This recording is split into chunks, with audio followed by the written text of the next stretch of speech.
Hello everyone, welcome back to the channel. आज इस video में स्टार्ट करेंगे हम अपने chapter number 8 introduction to trigonometry. हमने चैप्टर नंबर 7 तक कर लिया, सारी एक्सरसाइज कवर कर ली हैं। आज चैप्टर नंबर 8 स्टार्ट करेंगे। चैप्टर नंबर 8 का नेम है इंट्रोडक्शन टू ट्रिग्नोमेट्री। हम एनसीईआरटी कर रहे हैं क्लास 10th की। तो एनसीईआरटी में टोटल 15 चैप्टर है। तो चैप्टर 7 तक हम कवर कर चुके हैं। तो चैप्टर नंबर 8 आज स्टार्ट कर रहे हैं।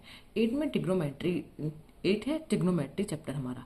ट्रिग्नोमेट्री के कुछ रेशियोज गिवन होते हैं, वो हमें पता होने चाहिए। चैप्टर को करने के लिए उन रेशियो को हमें पहले पता होना चाहिए। तो सबसे पहले इसका आज इंट्रोडक्शन पार्ट करेंगे, फिर उसकी एक्सरसाइज नेक्स्ट वीडियो में कवर करेंगे। ठीक है, तो चलो इंट्रोडक्शन पार्ट में हम देख लेते हैं क्या होता है ट्रिग्नोमेट्री रेशियोज। क्योंकि बिकॉज ट्रिग्नोमेट्री रेशियोज अगर नहीं पता होंगे तो हम चैप्टर को सॉल्व नहीं कर पाएंगे। ये हमारा चैप्टर नंबर 8 है। चैप्टर नंबर 8 है अपनी एनसीईआरटी की मैथ का। एनसीईआरटी मैथ क्लास 10th की हम बात कर रहे हैं। तो चैप्टर का नेम क्या है? Introduction to trigonometry. Introduction to trigonometry.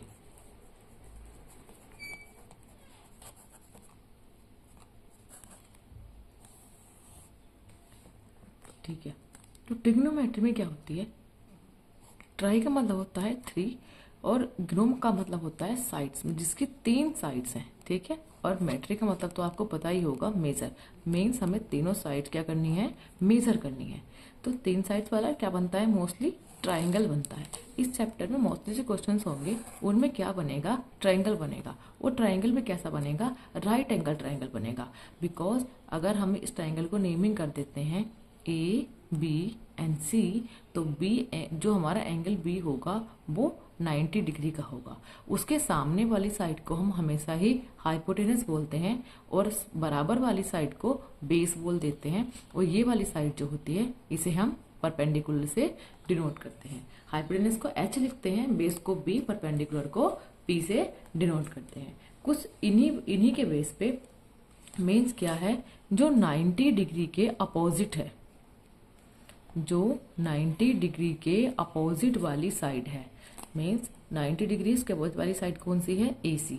उसे क्या बोलते हैं? हाइपोटेनस। ठीक है, अगर ये हमारा, फिर इस एंगल को हमने क्या मान लिया है? थीटा।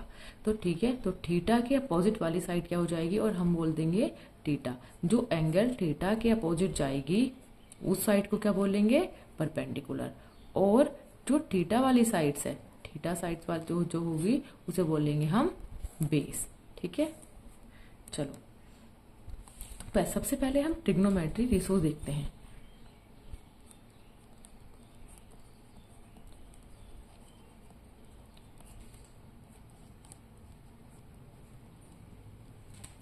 कुछ ट्रिग्नोमेट्री रेशियोज हैं जिन्हें हम यूज करके निकाल लेंगे अपने न्यूमेरिकल्स। ठीक है, सबसे पहले वैल्यू आती है साइन थीटा की।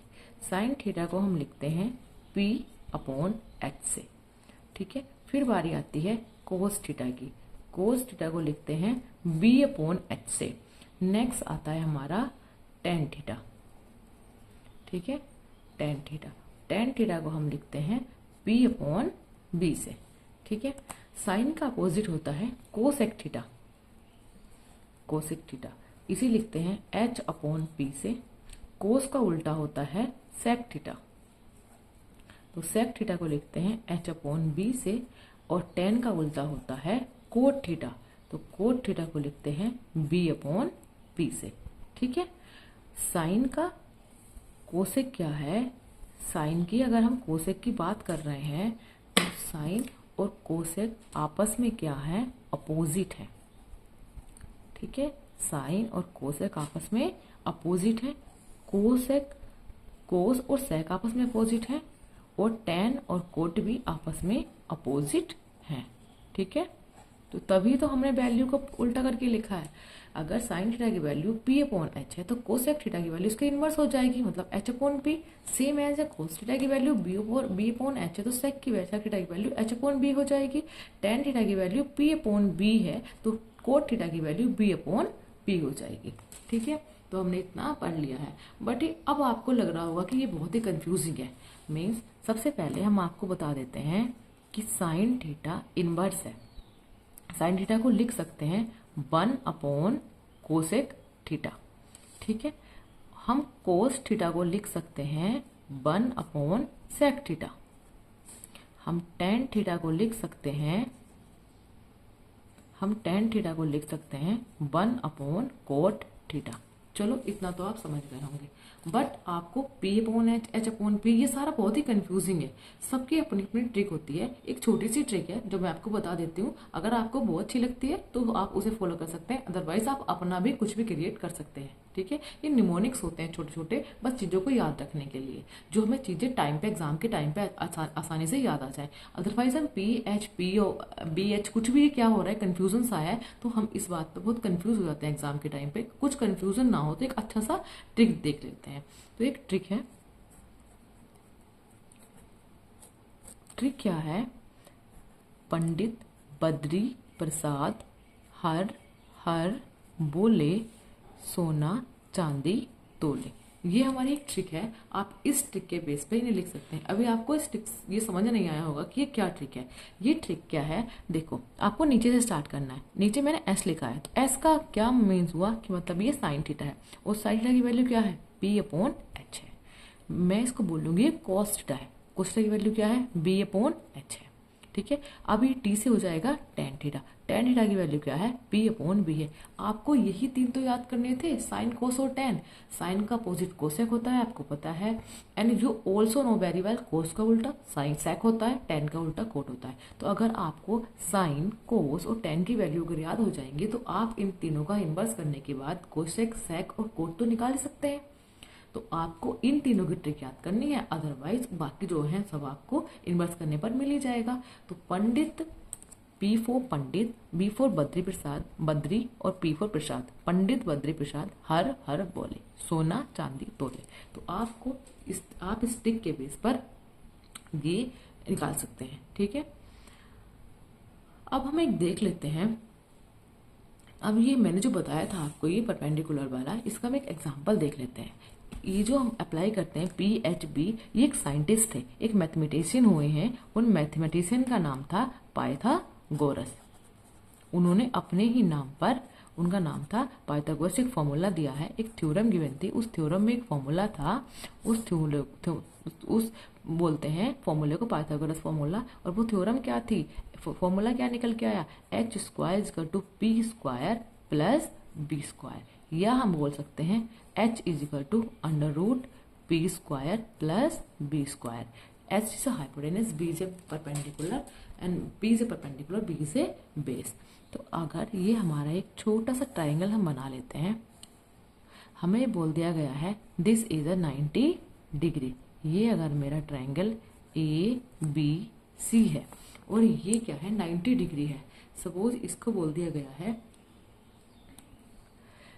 ये हमारा परपेंडिकुलर है 3 और बेस है हमारा 4, तो हमें हाइपोटेनस की वैल्यू कैलकुलेट करनी है। तो आप कर सकते हैं क्या, चलो देखते हैं। हाइपोटेनस हमें कैलकुलेट करना है, परपेंडिकुलर 3 मतलब 3 का स्क्वायर और बेस 4 है तो 4 का स्क्वायर। तो ये क्या आ जाएगा, 3 का स्क्वायर 9 + 4 का स्क्वायर 16। ये रूट में है तो रूट में ही वैल्यू आ जाएगी 25। और किसका रूट होता है 25, 5 का। तो h की वैल्यू क्या आ जाएगी 5, ठीक है। जो ये पाइथागोरस से निकल के आते हैं B, H और P की वैल्यू, इन्हें हम ट्रिपलेट्स भी कहते हैं। तो यहाँ क्या ट्रिपलेट बना है 3, 4 और हमने क्या निकाल लिया है 5, ठीक है। ये कुछ ट्रिपलेट्स होते हैं। या तो आप पाइथागोरस, अगर आपको 2 वैल्यू गिवन है तो आप पाइथागोरस यूज करके तीसरे वाले को निकाल सकते हैं, अदरवाइज आप इन ट्रिपलेट्स को याद भी कर सकते हैं, ठीक है। कुछ 10-12 इंपॉर्टेंट ट्रिपलेट्स हैं, वही बार बार एग्जाम में पूछे जाते हैं, ठीक है। तो ये हमारा हमने ये कर लिया। इस एक्सरसाइज 8.1 में तो हमारे ट्रिग्नोमेट्री रेशो से क्वेश्चन सॉल्व हो जाएंगे, बट एक्सरसाइज 8.2 में ट्रिग्नोमेट्री टेबल भी आएगी और कुछ ट्रिग्नोमेट्री की आइडेंटिटीज हैं, उन पर भी बेस्ड क्वेश्चन आएंगे। तो चलो सबसे पहले ट्रिग्नोमेट्री टेबल कि हम थोड़ी अलग वीडियो बनाएंगे। ट्रिग्नोमेट्री टेबल को ट्रिक से भी याद कर सकते हैं, उसकी काफ़ी ट्रिक्स होती हैं, उनसे भी हम याद कर सकते हैं। उनसे भी हम सॉल्व कर सकते हैं। एग्जाम में जाने से पहले आप ट्रिक बना लीजिए, टेबल बना लीजिए एक साइड में, अगर 2-3 क्वेश्चन गिवन है तो, और फिर उसी टेबल को देख देख के आप सॉल्व कर सकते हैं। अदरवाइज आपको वैल्यू याद करने में तो काफी प्रॉब्लम आएगी। वैसे तो जब एक्सरसाइज में क्वेश्चन सॉल्व करते हैं बार बार तो याद ही हो जाती है टेबल भी, ठीक है। तो चलो सबसे पहले हम यहाँ लिख लेते हैं ट्रिग्नोमेट्री आइडेंटिटीज। ट्रिग्नोमेट्री आइडेंटिटीज, सम ट्रिग्नोमेट्री आइडेंटिटीज हैं जो इम्पोर्टेंट है आपके एक्सरसाइज के लिए, तो हम उसे यहाँ एक जगह लिख लेंगे। क्या आइडेंटिटी है?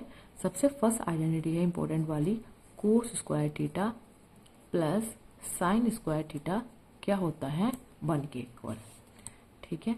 सेकंड है 1 plus ten square theta equal होता है सेक स्क्वायर थीटा के, ठीक है।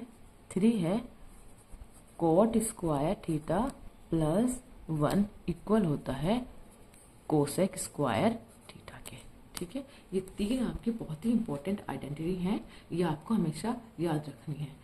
कुछ और भी हैं जिन्हें आप उन्हें भी याद कर सकते हैं, ये तो वैसे आपको नॉर्मल पता भी होगा। हम टेन थीटा अगर हमारा गिवन है तो उसे क्या लिख सकते हैं? साइन अपॉन कॉस में sine theta upon cos theta, ठीक है, ये लिख सकते हैं। और आपको ये मैंने पिछली वाली वीडियो में बताया था कि पिछली वाली वीडियो में यहाँ ऊपर ही बताया है टेन थीटा किसका इनवर्स है? कोट थीटा का। तो टेन थीटा को क्या लिख सकते हैं? 1 अपॉन कोट थीटा लिख सकते हैं, ठीक है। ऐसे ही ये कैसे आ गया? टेन थीटा की वैल्यू 1 अपॉन कोट थीटा कैसे आई है, ठीक है। चलो तो और जब टेन थीटा को हम लिख सकते हैं साइन अपॉन कोस थीटा, तो टेन इसका अपोजिट होने की वजह से हम कोट थीटा को लिख सकते हैं cos theta upon sine theta, cos theta upon sine theta. और ये कैसे आया? ठीक है, देखो ये ऐसे आया है, कोट थीटा को हम क्या लिख सकते हैं? जब टेन कोस आपस में इनवर्स है तो कोट का इनवर्स कौन हुआ? टेन थीटा हुआ। और टेन की वैल्यू अप्लाई करो 1 अपॉन साइन थीटा अपॉन में क्या आ गया? Cos theta. तो ये नीचे से ऊपर जाएगा तो ये क्या बन जाएगा? Cos theta upon sine theta बन गया। नहीं, कोस थीटा की वैल्यू क्या आ गई? Cos theta upon sine theta. बाकी जो है वो आपको मैंने बता ही दिए थे। साइन किसका इनवर्स है? कोसेक का। और सेक किसका इनवर्स है? कोस का। तो ये आपको पता ही होगा। तो इस समय ये ट्रिग्नोमेट्री आइडेंटिटीज हैं जो आपको याद रखनी है। अगर आपको ये याद है तो आपके क्वेश्चंस में बहुत हेल्प हो जाएगी, ठीक है। तो आज इस वीडियो में हम इतना ही करते हैं। नेक्स्ट वीडियो में हम ट्रिग्नोमेट्री की टेबल भी कर लेंगे। ट्रिग्नोमेट्री टेबल की कुछ ट्रिक्स भी होती हैं, कुछ बच्चे याद भी कर लेते हैं, कुछ वैल्यू याद भी होती हैं पहले से ही। तो ठीक है, वो हम नेक्स्ट वीडियो में देखेंगे। आज इस वीडियो में इतना ही रखते हैं। अगर आपको ये फॉर्मूलाज अच्छे लगे हैं और वीडियो समझ में आ रही है तो प्लीज़ वीडियो को लाइक करें, अपने फ्रेंड के साथ भी शेयर करें। Thank you for watching.